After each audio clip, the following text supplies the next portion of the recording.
Happy Friday, everyone. I wanted to do a short, quick video here to kind of go over the voucher. We have made some changes to the columns in the voucher, so I wanted to go over this with you. And I want you to make sure that you start using this voucher and get rid of the old voucher that you currently have. So make sure you're saving this to your computer after this video. I will send it as an attachment so you can save it to your computer and have. So just make sure you have the correct one when you are submitting your vouchers in. So I'm going to go ahead and go over the column because, like I said, there's a few added pieces of information. And so just kind of go over and show you kind of how to fill it out and what I want. So first of all, obviously, we're going to put the name of the student. And then we're going to put the school district. Now, I know a lot of us don't know which school that the student is from. I'm going to show you here a little later after I get done going through this voucher with you where you can find that information. And hopefully that will help in filling out this column. And then you have the course name, the start date, percent complete, overall grade, or if the student is incomplete, which means that they're past their 12 months, they did not complete the course. And then of course the amount. So as far as these three columns go, so if you have the start date, I would really prefer you have the start date for students that are past their 12 months. If the students completed within the 12 months and they completed the course, I don't necessarily need the start date, but if you know it, put it in there. That's great. But this is the majority reason for this is if the student is past their 12 months, so we know when they started. And so then we know for sure that they're past their 12 months. And it's good to go for you to submit the student on this voucher for that reason. As well as the percent complete. So this is also for when students are past their 12 months as well. So this is the reason why I want to have this here. So if they started in August, and they did not finish by the next August, then you're going to go ahead and put the percent completed in here. If it's 50%, if it's 60%, if it's 0.2%, whatever the percentage that they have completed of the course, I want you to go ahead and put that in here along with the start date, especially for those students that are past their 12 months. Okay. And then this column here, overall grade / incomplete. Obviously, for the overall grade, really, I don't really need the overall grade if it's a over 12 month student, past a 12 month student. If you want to put it in there, if it, let's say they were 50% with a 67% overall grade, go ahead and put that in there. If you don't have it in there, that's not that big a deal, but I want you to try to fill out as much of this as you can, so that we kind of just get used to it. And then we have also / incomplete. So this would be also for the incomplete would be the students past their 12 months. So obviously they did not complete the course, correct? So then you're going to go ahead and you can put the percentage overall grade and then incomplete, or if you want to just put incomplete, I'm fine with that too. You don't have to put an overall grade down. You can just put incomplete if they are past their 12 months. If they are within the 12 months and they've completed their course, then I want the overall grade here. So if you go name a student, school district, course, start date, percent complete, 100%, and then they got an 88% for an overall grade, and then $90 would be the amount that you get paid. Okay. If it's a student that's past their 12 months, obviously you're going to put the three columns here, the first three columns, and then you're going to put start date 8/23/23, percent complete is 45%. You can put INC for incomplete, and then $90. So you don't necessarily need the overall grade. If you want to put that, that's fine. We just wanted to, that's mainly for students that have completed the course. So I hope that helps explain a little bit of as far as how to fill out the voucher. Make sure you put your name and address up here, and then your signature. And then we do have at the bottom here, we did change this as well. Forms must be submitted to Casey by the 1st to ensure payment that month. So we did change it to the 1st versus the 25th, just because like when you're filling these vouchers out, I kind of like to think you're going from month to month. So you start, October 1st to October 31st. So that whole month, whatever students you have for that month should be on this voucher. If there's more, if you want to give me more than one voucher, if there's not enough blanks, you can go ahead and fill out as many vouchers as you want that month. that as many students as you have. You don't have to just limit it to this amount of students. If you have more than this, what this is showing, you can go ahead and either add columns or send in another voucher. That is fine. I just put the first because usually our board meetings are not until our core board meetings are not until the Thursday after the first full week. So we have to have a full week, and then that following Thursday would be our board meeting. So that's when you would get paid. So as soon as we have our board meetings, everything gets approved, then Trina goes ahead and sends you your direct deposit. So I just kind of put the first, just because I know when we do the 25th, you might have a few students at the end past the 25th that may not complete or may complete that you want to add to the voucher. So if you want to wait a few, a week or so, and then you just fill out the voucher per month for that whole month, and then go ahead and send it in at the first of every month. That way you kind of have all of the students kind of taken care of for that month. I hope that makes sense. I do want to show you one other thing. As far as finding, like, especially the school district, where you can kind of find that information. And that is going to be in the SIS. So I want to just kind of go over a little bit about the SIS and what to look for and what to make sure you're paying attention in this platform with. Is so like mainly when you're here in the SIS, when you're logging in, this is like when I have told you guys before, is where you're going to mainly email the students. So this is the only spot that you can email. So this is the messages tab. So this is the only spot you're going to be able to email your dial students. Okay, so this is where you can send messages, you'll receive messages. This is where you're going to look and do all that stuff. You can bulk message students, and I can send some links out as well as far as the email goes, kind of help you navigate a little bit more and know a few more things to do with the email. But I also want to say this is only for the dial students. So all the OLC students, if you have any OLC students, that's all going to be done in the LMS. So right up here, if I do have I gotta go back to home. You should have let's see. Oh yeah, I gotta go to OLC. Gotta make sure my school's in OLC. And then you're gonna see this little envelope up here to the right-hand side, upper right-hand side. This is where you're gonna be able to message all of your OLC students. And here, if you have messages from students, you'll see like a red number by the envelope. So I just want to make sure that LMS for OLC, this is how they are set up, how we originally were set up at the very beginning with Edgenuity. And this is how you're going to continue to look for them and to check on them and to email them. Now, with all the dial students, they're going to be emailed through the SIS. Now, if you want to look at their progress and grade and progress and attendance, you're going to look in the LMS for the dial students as far as that goes.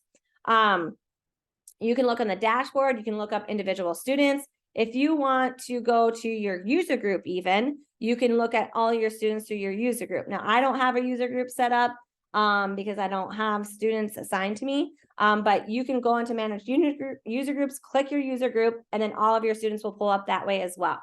Or you can go into manage students, and you can individually click on whichever student you're looking for, as well as the dashboard. Okay, that's going to hold, and I know that's going to hold all the student information as far as progress, start date, end date, the grade, days since last action, target completion, and their progress. So you're going to get an overall view on the dashboard as far as all of your students go. And make sure when you're in the dashboard, you're grouping by your user group. Okay, you need to group by your user group in order to just pull up your students. Now, I know sometimes with the teachers that were originally that were with us at the very beginning when we set up with Edgenuity, I know you guys possibly might have either other students in other courses, or students that you have, but in other courses on your dashboard that will pop up. That's just because of how we originally set up. But the majority of your students should populate within your dashboard. So just make sure you know which student is yours. I know hopefully all of the students have the teacher name behind the course name. So you will be able to kind of put your cursor on that and be able to see, okay, this is my student. My last name is behind there. If you have other courses that populate or other students that populate on your dashboard, just so you know who your students are. So you get a lot of information here on the dashboard, but I also want to show you in the SIS, you can even find the same information, but also more information as far as the school district, who the e-mentor is, the e-mentor email, the student email. So this is going to be more in the SIS. So Karen and I were kind of playing around with this, and we kind of wanted to make it easier, especially when you're filling out your vouchers. Now, you can go ahead and continue to look on the dashboard in the LMS when you're filling out your vouchers. But also I want to show you that you can look here. When you go into, now I'm going to log in as a teacher after I show you this, just because my SIS is set up different than the teachers are. So once I get done explaining this, I'll go ahead and set up, log in as a teacher, and then you can kind of see, okay, this is what I need to do. But if I go in as a teacher, so I'm in my account, but I can pull up teachers and I can pull up teachers' accounts, and I can pull up all their students. So I'm in as a teacher, okay? And so when I get in here, I'm going to scroll down, and then I can go ahead and see, okay, this teacher has 69 active enrollments. Okay. And now I can see a lot of the student information.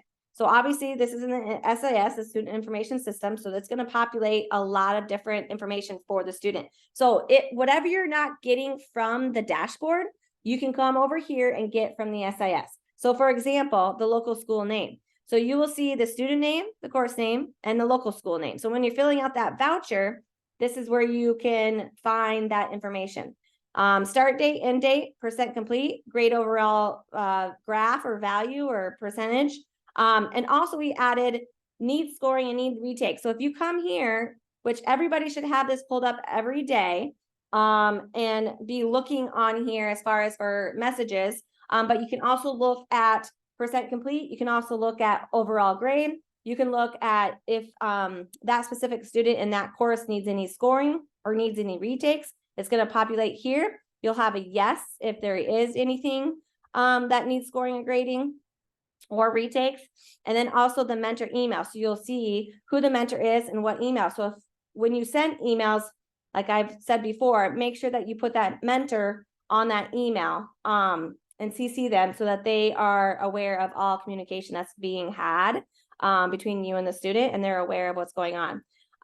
So this is really good information, and we kind of customize this according to your voucher. So if you want to look here, that's great, as well as the dashboard and the LMS, wherever you want to look and get that information, you are provided that. So I just want to make sure when you're filling out those vouchers that you're filling it out right and we're getting all of the information. Also on the vouchers, make sure you're spelling the student's name right. Okay. Make sure that you're putting in an alphabetical order, because it helps me a ton by when I go through them and I go through my list, that I can just start, from A to Z, and I can go a lot quicker versus like scrolling and trying to find the student. So alphabetical order, please. School district would be very nice, especially if it's OLC or a dial student. So if it's OLC, put OLC. If it's a dial student, please try to find their district where they're from, West Indian Springs, Northwestern, Canton, Brandon Valley, whatever it is. That's helpful as well. Course, start date, percent complete, overall grade and amount. That will help me a ton, especially at the end of the month when everybody's sending in their vouchers and they have a ton of students on there. It takes me a long time to get through those. If a name is spelled wrong, that's always harder too for me, because when I look up students, I look up students by their last name. And if that doesn't work, then I try first name. If that doesn't work, then I'm really confused. So make sure the name is spelled right. Make sure you have the correct course, the correct grade. There's sometimes where I don't have the right grade. So I don't want to have to spend a ton of time here, and alphabetical order would be awesome. So make sure you remember alphabetical order, please. So anyway, that is how you fill out the voucher. So as far as the SIS goes, not all of your guys' SIS looks like this right now. We have to go in, which we will do. We will go ahead and go in and customize this for you guys so it's set up right for each of you guys. You can do it yourself, but I know everyone is busy. You guys have full-time jobs. So Karen and I will go in and customize so it looks like this for each of your guys's accounts for your students. So then when it's time to come and fill out your voucher next month, you can come here and pull that information from here. I want to go ahead and go in as the teacher because I want to show you how to get there. Okay, so I want to show you how to get to this spot. So I'm going to sign out as me. I'm going to log in as a teacher.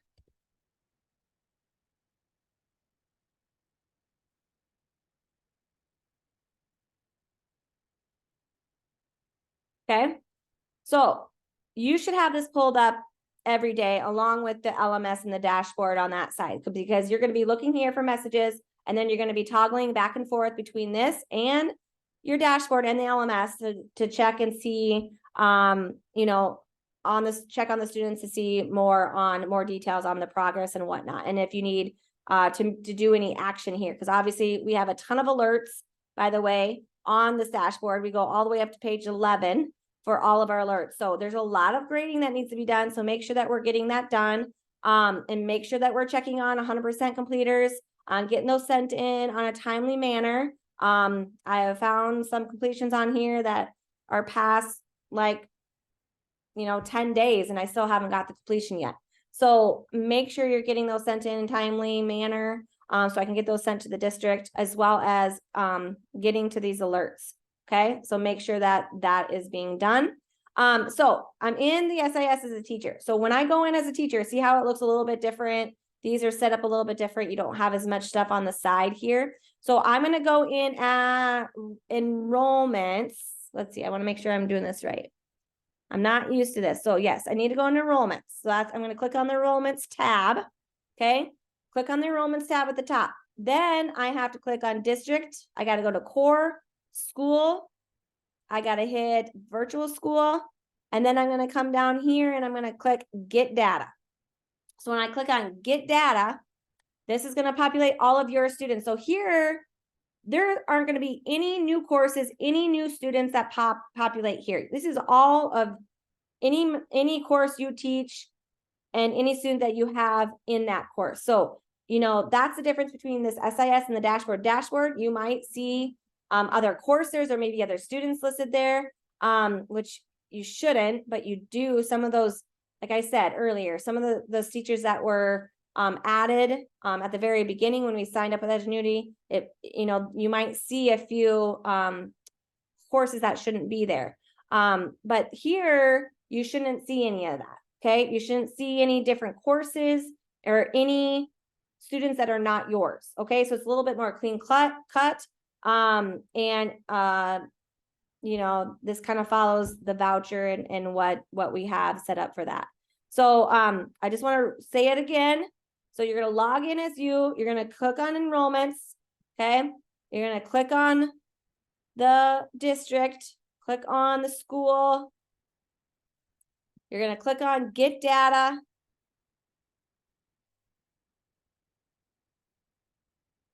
And then it's going to populate all of your students and the columns that we customize according to the voucher, and other information that would be important for you to know. You can always go in here and customize the columns yourself. If you want to add more columns, you can do that. So if I go on column 13, I can add more things. If you want to do, whatever you want to do, if you want to do, if you want to do guardian, I don't put all guardians in here because I don't get that information all the time. But there is some in there. You can add the guardian, you can add pacing, you can add, you know, there's other different categories here that you can add to this list if that's what you want to do. So that's totally up to you. This is your account. This is your students. This is your, you know, whatever information that you feel is you want and is important to you, you can add here. Okay. So we kind of went over all the columns already, but I wanted to show you how to get here as a teacher. And then, you know, it shows here there are 23 enrollments here. So this teacher has 23 enrollments. They're all active. And you can click on, I do want to show you from here too, you can click on each student. And then if you want to do, you know, this kind of just shows the communication. It kind of shows, you know, the mentor, the course, kind of more of what you've seen before. But this is going to show all of the communication that you have with that student. If you go into snapshot under enrollments, this is going to kind of pull up an academic snapshot. So this is going to show the progress for the courses that the student is enrolled in. You're going to see enrollment, actual grade, overall grade, relative grade, how many assignments they've completed, the pacing, and the last time they did last activity that they did. So this is kind of another good overview spot to get a quick snapshot of where they're at. You want to click, screenshot this and send it to the mentor every week or every Friday or every Monday or whatever you want to do. You can do that. But this is just another spot in the SIS that you can kind of look for more information. That's under enrollments, under snapshot. Okay. I go back to current enrollments. And then this is just going to, you know, pop it. You guys probably don't need to be under current enrollments. This is kind of where I do more of my completing and my withdrawing and dropping of students is in this area. Okay. So then I just go back to enrollments, and then every time I go back to enrollments, looks like I have to click on this every time to pull up the information that I need. So I just wanted to kind of show you that information. Also, you can export to Excel. If you wanted to put all this information in Excel spreadsheet, you can do that. So I like I said, I'm sure there's a lot of other things that we can do in this SIS, but that is what I know of right now, and some helpful information for you guys as you're checking on your students monthly and filling out those vouchers. So if you have any questions, let me know. Hopefully this is helpful. I am wanting to post more videos like this as like how-to things and just different bits of information that I want to relate to you guys monthly, hopefully. Things have slowed down a little bit now, but there's still a lot of other things that we need to do to get caught up on. But remember, it's just Karen and I here, but we're here to help you anytime that you need us.